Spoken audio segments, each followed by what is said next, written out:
Welcome to An Unconventional Life, a podcast where we share stories about the crazy 1% out there who earned their doctoral degrees and then went on to use them in crazy, cool, unique, and unconventional ways. Here's your host, astrophysicist turned teacher, author, dissertation coach, and more, Dr. Russell Strickland.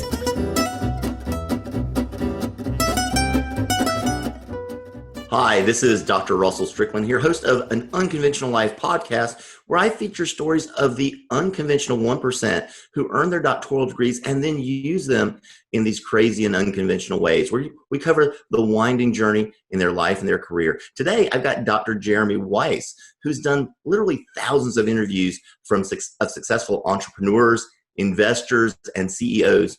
And we've flipped the script a little bit here. He's going to be introducing me today, so I'll turn it over to Dr. Weiss. Hi, Jeremy. Dr. Strickland, I totally appreciate it. And I'm really excited to chat about. This is going to be an amazing episode because talk about crazy twists and turns. Like, this story has every bit of that, unfortunately, for the person. So before we dive into that, this episode's brought to you by Dissertation Done. Dr. Strickland, when I describe Dissertation Done, here's what I say, okay? It's a combination of rocket scientist meets management consultant. Like, well, where does the rocket scientist thing come in? Well, Dr. Russell Strickland started Dissertation Done after the huge pain points he dealt with after studying astronomy and astrophysics at University of Chicago. He's mentored thousands of students over the past 20 years and just probably helped relieve some of their pain points because it could be a painful process. So he works with students, business, nurses, education, psychology, anyone who studies people in a data-driven way. You know who you are. It can be a frustrating process. Everyone, I believe, Dr. Strickland, everyone needs a coach in any aspect of their life. This is definitely one of those points. So people can go to dissertationdone.com, check it out. David, they have a phone number right on the page. Call them, email them. He's open to answering any questions you have. So without further ado, Dr. Strickland, there was I don't want to even spoil the punchline. You don't have to listen to the story, but this person came to you and they experienced a lot of ups and downs. First of all, what was their situation? This lady who came to you. Well, it was not an unusual situation, honestly. It was a very typical situation. It started out as just any other student reaching out to me. Hey, I'm having some trouble with my dissertation. I can't get this piece or that piece working. The typical story is I've been working on my dissertation for a year or two or sometimes more, and I haven't gotten anywhere yet. From a time spent standpoint, I'm up here, and from a milestone standpoint, I'm way down here. And that was her situation as well. I think she'd been working on it for several months. I don't know that she was a year or more into it yet. But she was actually, her job involved her commuting back and forth across state lines. It was an hour or more commute, but it was literally across state lines that she'd have to go every day to go to her job. And then she had to work her dissertation into this along with being an adult. She was married. Her kids were grown, but she had all of those responsibilities. So it was a question of trying to figure out, how do I get this thing done when I don't really know what I'm doing? And face it, if you've never done a dissertation before, you don't know what you're doing, and that's okay. What you need is to figure out what to do. I don't know what I'm doing yet is what I like to tell students. Don't just say I don't know what I'm doing. That's hopeless. I don't know what I'm doing yet is there's some hope there. There's some optimism there. And that's the good definition of a student, by the way. If you look it up in the dictionary, a person who doesn't know what they're doing yet. So that's kind of where she was. And why did she want to get it? She was kind of stuck and wanting to move forward. Why did she want to get it in the first place? Or why do some people want to get it? She was commuting across state lines for a job every day. She wanted something. She wanted to have more opportunities so that she would be able to kind of call her shot. Decide where she wanted to go and what she wanted to do. And she felt like at that point in her career, she'd like to be able to be closer to home, not have to commute so much, to be able to decide when and where she wanted to work. And having that degree makes you a lot more competitive, obviously. Dr. Strickland, what holds people back? You mentioned there's a lot of stuff like holding people back. Is it just the not knowing how to do it, or are there other things? It is literally, it's just the not knowing how to do it. That's what holds people back. People will say that it's a lot of other things that hold them back. Okay. People will say, I don't have time. People will say, my committee is giving me problems. And that's a legitimate concern. And there are ways of dealing with that. people will say all sorts of things, but it comes down to you just don't know what you're doing. If you sit down at the computer and you try to work on this thing every single day and you don't get anywhere, well, pretty soon our psyche, our brain likes to protect ourselves. We don't like to keep hitting our head up against the wall, literal or figurative. And so at some point you start coming up with these defense mechanisms. I don't have time to be doing this. I need to do this instead. I need to do something else. And you spend less and less time on it because, quote, you don't have time. It's not true. Time is a priority. Everybody's got the same 24 hours in a day. I finished my dissertation.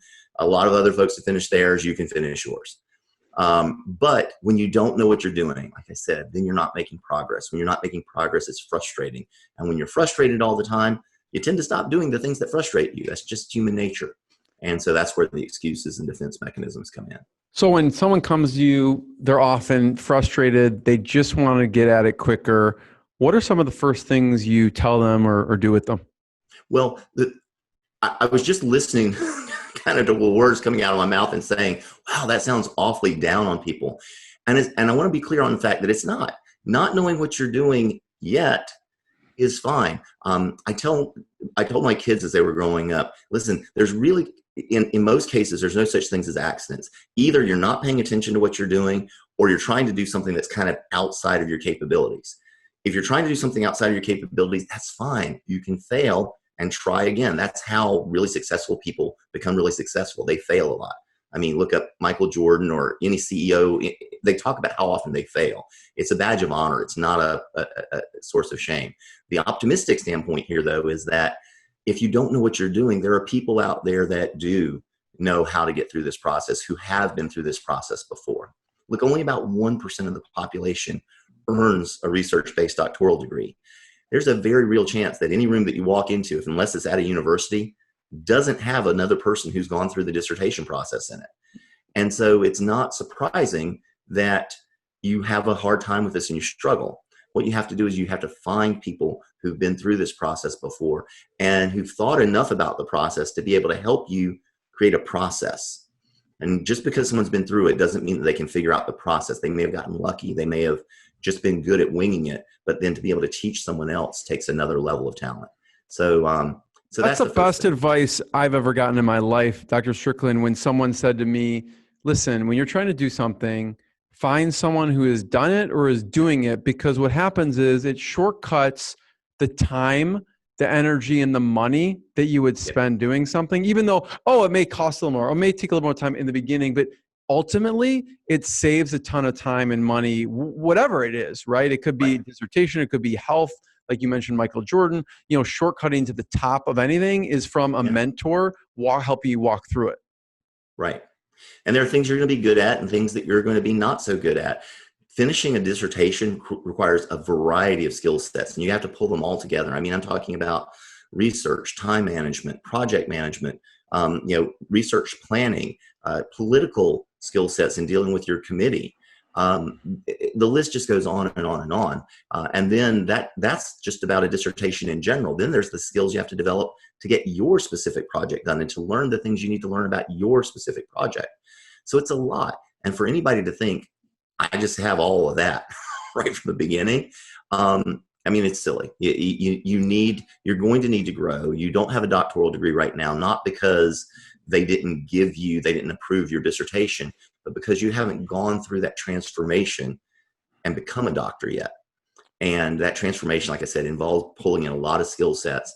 And a lot of those skill sets, you can either get someone to help you, mentor you along the way, or literally rent or borrow skill sets that you might only need for a finite period of time so that you can achieve your goals. You mentioned committee. What are some common obstacles? Like sometimes people come to you and they don't even realize what they're going to be experiencing. They're just experiencing the frustration at that point, but they don't realize there's maybe 3, 4, 5, 6, 7 things that are going to be a roadblock for them. What are some other obstacles or roadblocks people hit against? Well, so we talked about committee is even when you're working remotely, as so many students do these days, the committee is kind of a face that you can, throw your problems at. It's because of him. And we all like to be able to blame and point fingers. And so there are a lot of things that committees do that can frustrate people. Some of them are just par for the course, They want you to grow. They want you to get better. They need you to clear the bar, so to speak, that the university sets. And some of them are the committee just really not doing their job and not giving you the feedback they should, or taking too long to give you feedback that they should. It's just because they're too busy, or why is that? Because they're busy, because you're not the highest, your doctoral degree is more important to you than anybody else in the world, including people on your committee. Now they're paid for, they have certain responsibilities and certain commitments to you. But still, you get potluck when you get a committee. A lot of times you don't get to pick and choose exactly who you want. And most students, even if they do get to pick and choose exactly who they want, they don't know exactly how to do that. So it's tough. Yeah. But beyond that, there's just this idea of, kind of levels of understanding that you have to undergo. The first thing you have to understand is your dissertation isn't your dissertation. It's really your committee's dissertation. Okay, think about it like a suit of clothes that you're tailoring for the committee. The designer label might have your name on it when it's all said and done, but if it doesn't fit your committee, it's never going to get worn out anywhere. No one's ever going to take it out. And so you've got to make sure that the committee's happy with it. When they're happy with it, then you're done. So that's one of the big obstacles. So many people who have doctoral degrees, or who are in doctoral degree programs, get there. There are a few obstacles they face, but one of them is that they're a perfectionist. And so they want to do their best at everything that they do. And I'm telling you, the bar for the dissertation is already high enough. You need to do what's required for you to graduate and not worry about doing the best you could possibly do. That's one of the big ones, just perfectionism. What are some of the advice you have for navigating the committee? And I feel like I ask you this because I feel like I could use whatever you're going to say to any relationship in general, probably. But yeah. What are some tips for navigating the committee? So I'm going to go into this in more detail in another episode. But okay. One of the I could tell this is like a big topic. This is a big topic. It's like Well, when my kids were in elementary school, they went to this leadership-based magnet school, and they used Dr. Stephen Covey's 7 Habits of Highly Effective People as the cornerstone for their pedagogy. They talked in terms of these 7 habits. If you haven't read the book, at least go hit the wiki article so you can see the 7 habits, because it's really worthwhile. Get the Audible, do something. Do yourself a favor. It's a really, really good read. It's a quick read.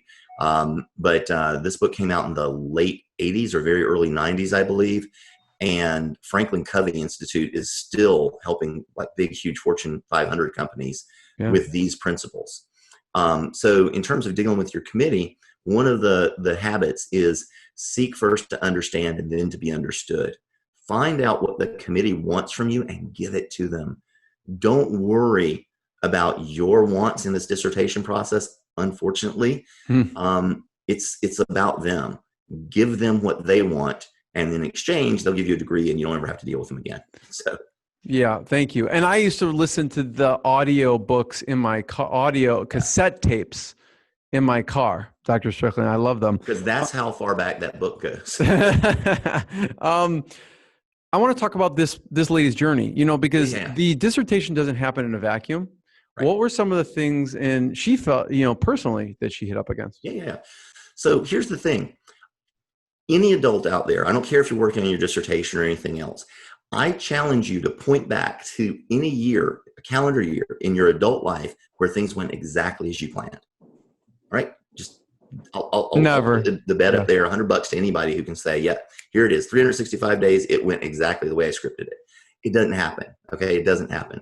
Sometimes you change your mind. Okay. Sometimes things that you weren't anticipating happen. And that's true whether you're working on your dissertation or not. So it's going to be true when you're working on your dissertation. Something's going to happen that you weren't planning for. And 5% of the time, it's going, 50 to 80% of the time, those things are not going to be a huge big deal. 10 or 20% of the time, they're going to be fairly significant. And, 2 or 3% of the time, they're going to be really life-changing. And that's what happened in this lady's case. We're, keeping the name out in this case for privacy. She did a great job. I'll tell you that. Give you the punchline to the story is that she graduated. So that's all good. But going into this, one of the things that we've had to face with many of our students is the sickness or death of a loved one. And she lost her husband very, very suddenly. Was not anticipated, wasn't something they could say, well, yeah, we could see this coming. It was very sudden. And you can imagine what a crushing loss that is, an absolutely crushing loss, that you had this life partner for decades that's not there anymore. And she also has this goal of getting her dissertation done. And it's a very, very tricky thing that we have to navigate in terms of, yes, we know that you need to take time to grieve. And yes, this is a process that you have to go through. But also, this degree is really important to you. And for some people, there's a couple ways that folks will think about this. One is that for a lot of them, their loved one was their cheerleader and their champion, and go out there and get it and do it and get it done. And so they can take solace in the fact that I know he or she would want me to do this, would want me to finish it. They'd come back from the grave and beat my you know what if I quit. So they can honor the person by doing that, by continuing to work on their project.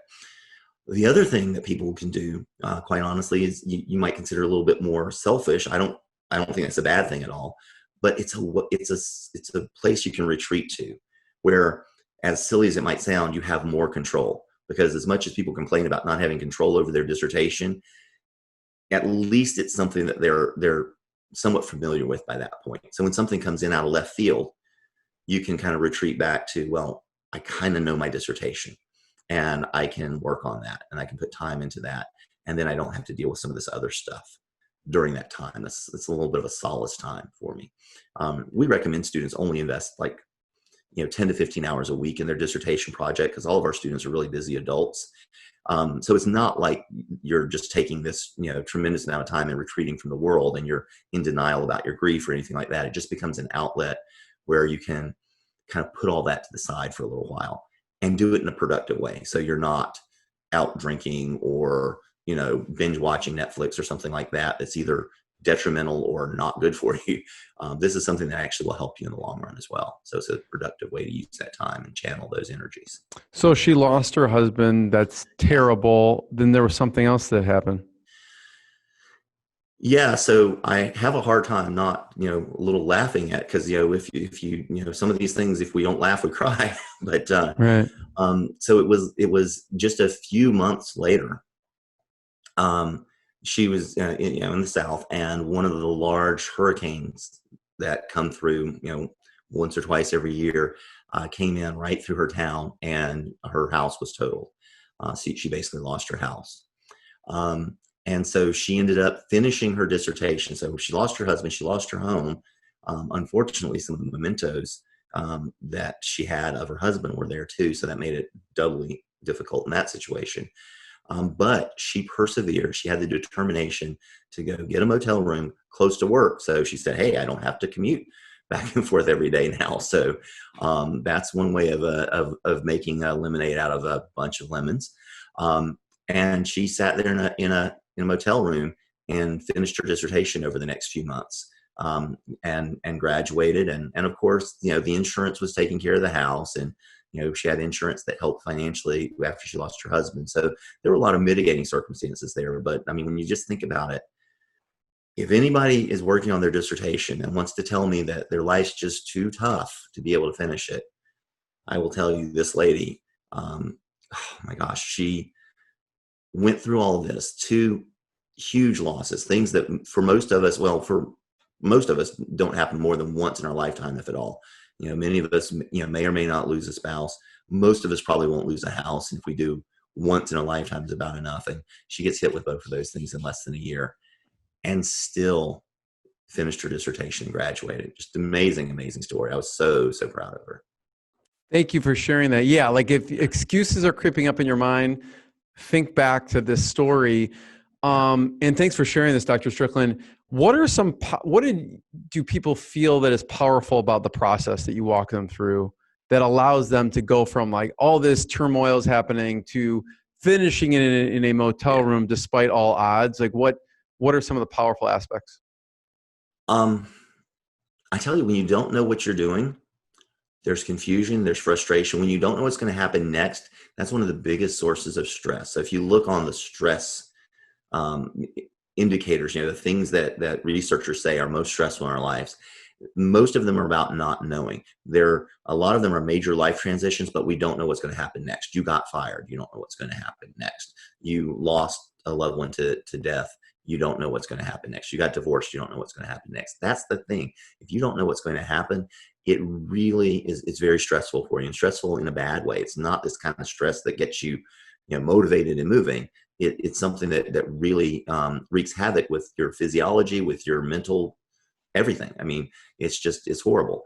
So what we do from the very beginning is we take this huge process that is so opaque, daunting, so difficult for people to see through, and we carve out a clear destination. This is where we're going to go. Okay. And it's a very specific thing that I don't really have time to talk about right now, but this is exactly where we're going to go. And it's like punching that destination to the GPS. So instead of you just backing out your car out of the driveway and you start driving, you say, well, hopefully I'll know when I get there.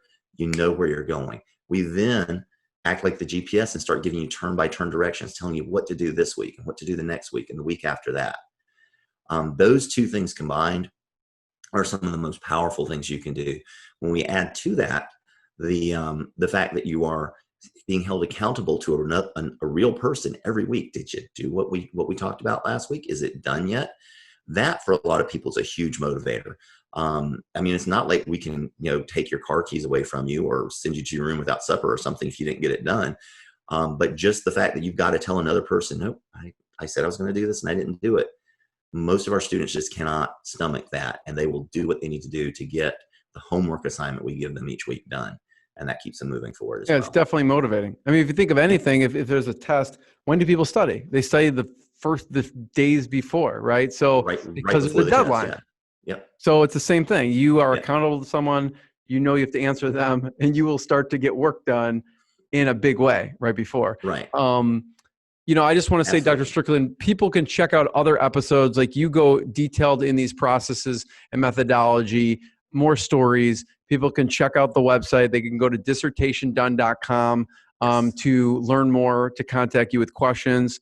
I really appreciate you having me. Awesome. Well, thank you so much, Jeremy. I appreciate you being here.